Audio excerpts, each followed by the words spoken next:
Si je te dis franchise en base de TVA, est-ce que ça te dit quelque chose? Peut-être que oui, peut-être que non, mais c'est l'objet de cette vidéo. Je vais t'expliquer qu'est-ce que c'est, pourquoi c'est important quand tu es en micro-entreprise, auto-entreprise, quels sont les différents seuils et comment ça fonctionne, la franchise en base de TVA. Accroche-toi, tout va bien se passer. Bon, la franchise en base de TVA, c'est un des régimes de TVA qui existent en entreprise, en société, peu importe, il en existe trois. Il y a la franchise en base de TVA, il y a le régime réel simplifié de TVA et le régime réel normal. Nous, on va s'occuper que de la franchise en base. C'est le premier niveau et c'est un régime de TVA qui permet de dire qu'on ne paye pas la TVA, qu'on ne la facture pas jusqu'à un certain montant. Attention, vu qu'on ne la facture pas, on ne peut pas la récupérer sur nos dépenses professionnelles. La franchise en base de TVA, c'est quelque chose que toutes les micro-entreprises ont dès le départ. En société, on peut aussi l'avoir, la franchise en base, mais c'est plutôt rare. Mais en micro-entreprise, quand on démarre, par défaut, on a cette exonération de TVA qui s'appelle la franchise en base de TVA. Alors, je vais t'indiquer les différents seuils qui sont importants à connaître. Tu as deux choses d'abord. Il y a ce qu'on appelle le seuil de franchise et le seuil majoré. Donc, cette franchise en base de TVA, elle a genre deux micro-limites. Et en fonction du dépassement de ces limites, il va y avoir un impact sur le passage à la TVA. Mais on va le voir après. Donc, voici un tableau. On voit la vente de marchandises. On est à 85 000 euros pour les seuils de 2026. 37 500 euros pour la prestation de services commercial artisanal. Et pour toutes les différents types de prestations, libéral BNC ou c'était à la CIPAV et la location de meublés de tourisme classé, 37 500 euros.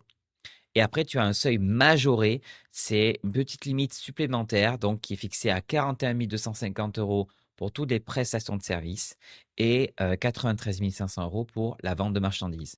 Il faut savoir que ces seuils, on les entend hors taxe, c'est-à-dire sans la TVA.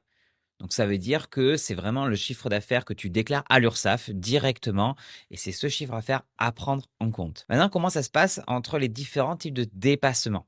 Donc par exemple, si tu dépasses le seuil de franchise, là, fixé en 2026, du coup, tu passeras à la TVA au 1er janvier de l'année suivante. Par contre, si tu dépasses le seuil majoré, la petite limite supplémentaire, tu passeras à la TVA au premier jour de dépassement. Dès que lors tu dépasses par exemple les 41 250 euros pour la prestation de service, tu passes à la TVA dès le jour même ou le lendemain. Et on parle toujours en chiffre d'affaires encaissé. Ces limites ne sont pas à confondre avec les plafonds de chiffre d'affaires qui sont fixés à 188 000 et 77 000 euros environ pour une micro-entreprise. On peut avoir la TVA et être toujours en micro-entreprise. Bon, tant que tu es en franchise en base de TVA, tu dois indiquer une mention qui est ultra, ultra importante et obligatoire sur tes factures. C'est TVA non applicable, article 293B du CGI, le Code général des impôts. Tu dois bien sûr faire tes factures en hors taxe. Il ne doit pas y avoir de TVA dessus tant que tu as la franchise en base de TVA. Et pour faire tes factures, moi, je te recommande un outil que j'adore, c'est Indy. Indy, c'est vraiment un outil petit peu top, comme j'aime bien le dire. Il est gratuit. En plus, tu as un compte bancaire professionnel gratuit pour pouvoir encaisser tes sous. Je te mets le lien en description directement. Ils prennent toutes les activités et au moins, tu auras toutes les mentions légales obligatoires en micro-entreprise avec ce logiciel. Donc, ce qu'il faut retenir sur la franchise en base, c'est les différents seuils à vérifier. Attention, quand tu es dans ta première année de création, tu as un seuil proratisé. Ça veut dire quoi? Ça veut dire que là, les seuils que je t'ai donnés, les 41 250, etc., c'est si tu avais une année complète. Mais vu que tu crées ta micro-entreprise en cours d'année, attention, la première année, c'est proratisé en fonction de ta date de début d'activité. Si tu crées en fin d'année ta micro-entreprise, même si tu n'as pas dépassé les 38 000, 39 000 et quelques, il y a de fortes chances que tu passes en TVA au 1er janvier 2027 dans ton cas. Mais pour ça, la partie proratisation, je t'ai fait un article de blog en description. Il y a même un petit calculateur. Comme ça, tu indiques directement ta date de début d'activité et ton chiffre d'affaires. Et comme ça, tu peux vérifier si tu peux continuer à être en exonération de TVA l'année suivante. Quels sont les avantages et inconvénients de la franchise en base d'être en exonération de TVA? Donc déjà, les avantages, c'est mais tu ne factures pas la TVA, donc tu vas être beaucoup plus concurrentiel, on va dire, par rapport à, d'autres entreprises qui sont, en société ou qui facturent la TVA.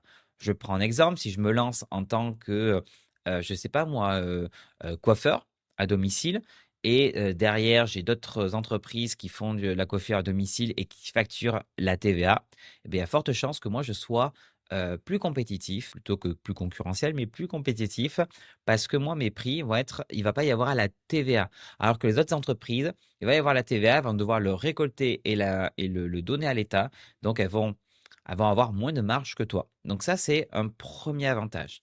Deuxième avantage, c'est que du coup, tu te prends pas la tête sur la partie, des déclarations de TVA et cetera.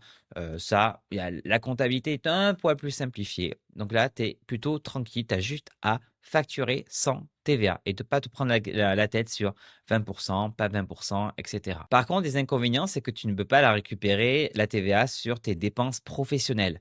Alors, faut pas confondre, récupérer la TVA et déduire les frais, c'est pas la même chose. En gros, quand tu passeras la TVA, tu n'auras plus la franchise en base de TVA. Je sais pas combien de fois je dit TVA dans cette vidéo, mais tu pourras, récupérer la TVA sur tes dépenses. Par exemple, aujourd'hui, moi, si j'achète, je sais pas moi, un produit à 120 €, il y a 20 € de TVA et beh, je peux dire à l'État: «Rembourse-moi 20 €». Alors que comme je suis en franchise en base de TVA, c'est-à-dire que je ne facture pas la TVA à mes clients, alors du coup, je ne pourrais pas me faire rembourser ces 20 € de dépenses professionnelles. Donc, la franchise en base de TVA, c'est bien quand tu te lances au début et que tu as pas beaucoup de dépenses, et cetera, ou alors si tu travailles avec des particuliers. Par contre, si tu travailles avec des professionnels, moi, je te recommande de passer à la TVA très rapidement, même si tu fais pas beaucoup de dépenses, parce que tu vas pouvoir la récupérer sur ces dépenses professionnelles. Et là, c'est la question peut-être que tu te poses, mais du coup, Florian, est-ce que je peux passer à la TVA, sortir de la franchise en base avant d'atteindre les seuils? Et oui, c'est tout à fait possible. Donc pour ça, il faut faire une demande auprès des impôts, le service des impôts des entreprises, et demander de passer en TVA, d'opter pour le paiement de la TVA directement avant même d'atteindre les seuils. C'est tout à fait possible. Et là, on passera la TVA au jour de notre demande. Et pour ça, j'ai fait un tuto vidéo qui t'explique comment passer à la TVA. Je te le mets directement en lien en haut ou en lien en description. Et pour terminer, voici les erreurs que je vois souvent concernant la franchise en base de TVA. La première, c'est de confondre franchise en base et plafond de chiffre d'affaires. Je prends un exemple pour quelqu'un qui est en prestation de service. On peut rester en micro-entreprise tant qu'on dépasse pas 77 700 €. Mais, imaginons que tu fais 42 000 €, 43 000 €, tu passeras à la TVA et tu resteras en micro-entreprise. Il y a beaucoup de gens qui confondent un peu les 2 en disant: «Oui, mais si je dépasse, je passe à la TVA, je dois sortir, parce que, j'ai dépassé le plafond». Non, c'est pas la même chose. Deuxième erreur, c'est penser que, ces montants, ils sont réinitialisés chaque année. Alors, ils le sont, mais pas tout à fait. Je prends un exemple. Moi, j'ai des gens qui me disent, je suis passé à la TVA au cours d'une année parce que j'ai dépassé les seuils. Du coup, l'année prochaine, je repars à zéro avec l'exonération. Non, c'est pas comme ça que ça marche. Si tu passes à la TVA au cours d'une année, tu es redevable à la TVA jusqu'à la fin de l'année en cours et l'année suivante dès le premier euro. C'est uniquement si tu fais une demande pour revenir en franchise en base de TVA que tu reviendras avec l'exonération. Mais pour ça, il faut être en dessous du seuil de franchise en base de TVA. Donc oui, tu peux passer à la TVA avant d'atteindre les seuils et oui, tu peux revenir en franchise en base de TVA si tu es en dessous des seuils. Et une petite dernière erreur que je vois, c'est oublier la différence entre chiffre d'affaires encaissé ou facturé. Quand dans mes consultations, je demande aux gens, mais du coup, combien tu as fait de chiffre d'affaires? On me donne souvent le chiffre d'affaires facturé. Pour calculer à quel moment tu dois passer à la TVA ou quel est ton chiffre d'affaires, on prend tout le temps le chiffre d'affaires encaissé. Voilà, j'espère que c'est plus clair pour toi. Dis-le moi en commentaire si c'était clair.